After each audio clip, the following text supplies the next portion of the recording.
And Orange, so great to have you here. Thank you for joining us. You've done so much already to break outside of what people perceived of your character.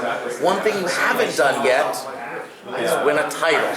Is that something that gnaws away at you? Is it something that you want? Yeah, I think after this past week with losing to Will and then losing to Wardlow, both for titles.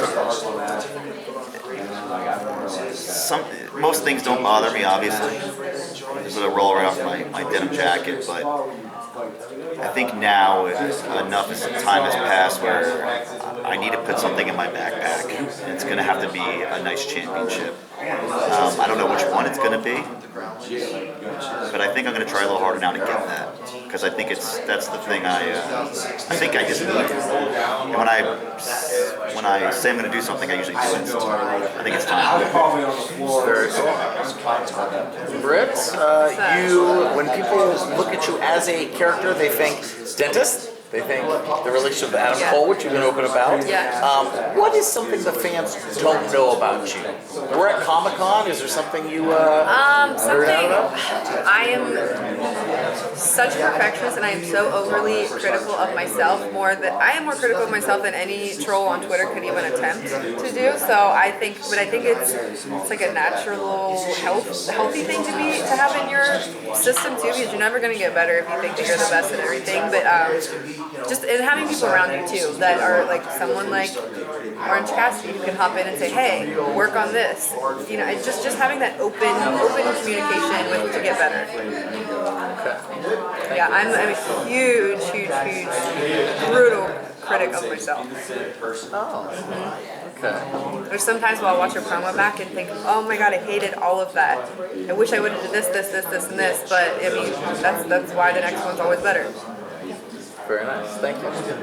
So, I mean, wrestling fans are some of the most dedicated in the world. Sure are. And, I mean, what has that been like for you guys to witness? I mean, here at Comic-Con, I mean, in general, like, it's, it's got to be... So they're very passionate on both ends of the spectrum. When they like something, they love it. When they hate it, they are a lot. And, sometimes, especially recently, kind of going off that, there's a lot of negativity and just toxicity on Twitter, and I know a lot of it just comes from a deeply rooted passion about how they feel about what we're doing, what we're not doing, and that's fine. But it's a lot to adjust to. But you can't commit to either. You can't buy into the hype of when they love what you're doing. You can't buy into the hype of when they're killing you either on social media, because you have to focus on you and what's working for the product, and what's drawing TV ratings, what's getting a reaction with the crowd, stuff like that. Because, like you said, the fans are very, very, very intense. I think it's like, obviously a lot of times we tend to gravitate towards the negative side of things, especially you go to Twitter and you look online, you see all these things that, I don't know who's saying it, but, it's a person or people, or one person says 10 different things in 10 different accounts. You don't really know what it is, and you kind of tend to gravitate towards that. We just kind of focus on that, and events like this and getting out and seeing fans that like you and want to see you. That to me is what I tend to focus on, and that's why I like to get out and do as many of these as possible. Because if I just lived on the internet and read about that, I would drive myself crazy. But knowing and seeing the fans out here and seeing people dress up like you and just being so thankful. Like, they'll approach us and thank us for a moment or a match that really made a difference to them. It maybe got them through a hard time, or it helped them get their girlfriend into wrestling, or whatever it may be. It's really cool to have such a big impact with just doing something that's considered to be small to us. Is it still surreal for you when people come up and they're like, "Look, now I want to be a wrestler. I want to get into this now because I've seen what you guys are doing." I get a lot of, especially since AEW and even a little before that, a lot of people are saying, "Hey, I just really appreciate you because I love professional wrestling and I've always wanted to watch it with my significant other, my parents, my sisters, my brother, doesn't matter what it is, but someone important in their lives. and I never had an outlet to kind of like get them to watch with me. And ever since you started there, I can present you, I show them your stuff, and now they watch with me. And to me, that's maybe the biggest compliment that you can possibly get is bringing a new fan who wasn't and make them a fan by being a wrestler and existing. So that to me, especially coming out here, that to me, that's what I mean. If I just read Twitter, I wouldn't be here. I would not be sitting in front of you. I get a lot of people that want to be a wrestler that tell me too that they have a second passion or career that they want to follow too, and that like me being a dentist and a wrestler has really inspired them. So I'm happy to have those conversations with those people and tell them, because I feel like in a sense we glorify the fact that I'm a dentist and a wrestler, but it's not easy. It's really hard. There's a lot of downs that come with those ups. So I'm really happy to like have a realistic conversation with those fans and tell them it's worth it and it's going to be awesome, but it's going to be really hard too. But you have to just keep taking it one day at a time. Building on that, I'm curious, what would you say is the biggest misconception people have about wrestling in general, and then when they get to know you, they're like, wow, I had no idea you had to do that too. I think that, what you see on TV and our character, it just like dehumanizes us in a sense. People don't understand, like, we're people.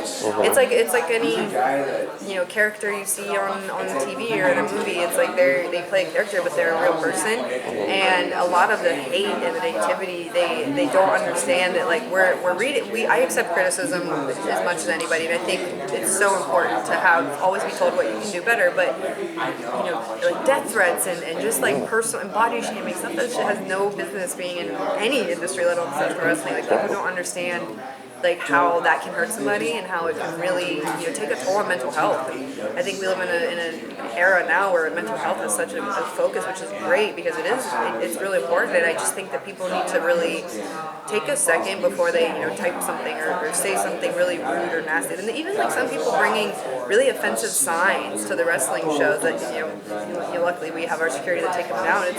We don't need that. And I think yes, criticizing the product, making the product better, sure. But taking these really individual, personal attacks is like, it's a lot harder to deal with than we let on, I think, sometimes too, because we want to act like we're unbothered by everything, but it really does hurt.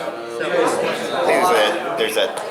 There's that stereotype, right? Like big dumb wrestling idiots. Yeah. Who just smash each other. It's like, no, I'm smart. And we're like working so hard. But like, you're a real dentist. I think like, and he's an engineer. Oh no. Architect, same thing.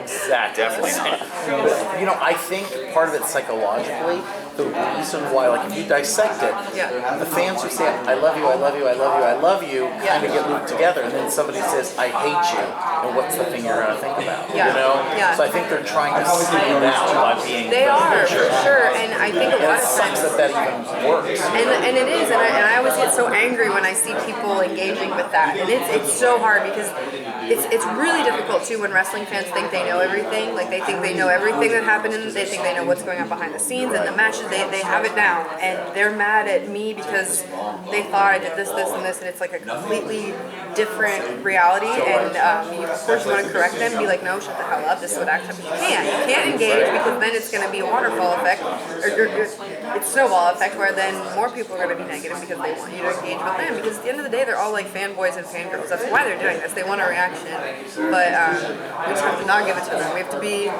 cool like Orange Cassidy. He is cool. And I wanted to ask you, because you both are OGs. You both, if I'm right, was at the beginning of AEW, right? Or close to it. What have you seen backstage how have you seen the backstage area change? More people. It's a bigger roster, that's for sure. A lot more people around. Yeah. People are everywhere. It used to not be like that.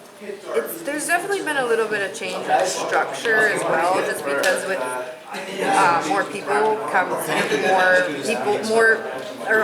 less time on TV to have the different segments. Like when we first started, there was only a handful, not a handful, but it was a very small roster, and we all had so much time on TV to really grow and develop it. Now, if you get like a 2-minute segment on TV, you need to really hit a home run because you might not get that again next week because CM Punk, Chris Jericho, Bryan Danielson, Adam Cole, we have these huge names, which is awesome. I'm so happy to be a part of a company that grew from like me being one of the big names to now we have some of my all-time favorite wrestlers joined our company. So that's so cool to be part of something that people are jumping ship from what's perceived as the #1 wrestling company in the world to, you know, our humble, cozy little AEW promotion. Choosing it for the freedom, for the opportunities. Yeah. Right. So it's cool. It's empowering. I feel like I'm carved, etched in the foundation of it. So are you guys gonna have any time to explore Comic-Con at all, or is it I think we're gonna pretty booked What up? time does it close? Oh, it's Well, they're 7 o'clock for the floor, but they have like panel. Like tonight, they have the masquerade, which I think is what is it, 7 to 9 Yeah, or 8 o'clock, and that's like. I was trying to walk I mean, around. We they're have a panel at some Yeah, point, but like at the floor, right? That Yes, closes at it's 7 really 7 o'clock. intense Yeah. What are you because doing? people Why want is it pictures and not? autographs I know, too, it so should it be. gets Especially since they have panels going till I late. know. It's just, I know. Absolutely what you should do. Yeah. We got to go yesterday to the Jazzwares booth Oh, and see all our cool. Oh, action nice. figures coming Yeah. out, which is always like so surreal to see that. So you like hold a little selfie? Yeah, man, and it's just the details and it's like really a moment for me that they were able to capture. It's really, really cool. That's awesome. You're saying about people getting into wrestling. Yeah, Yeah, my fiance is he doesn't here? always watch AEW with me, but when you're on it, she Oh, I like love runs out of the it. He's so bathroom great. and comes It's in. very easy to And I work with get Dan that a lot, Housen and was on the cover of I one love of to his- hear I that. love that. He's It's doing a like, comic oh, book okay. with Adam right now. I'm doing something. That's Right, great. I don't know yeah, if she I'm loved supposed to because say we that. saw you about wrestling, and I was like, Oh, yeah. Okay, That's great. thank you Thank you guys. very thank you so I much. had more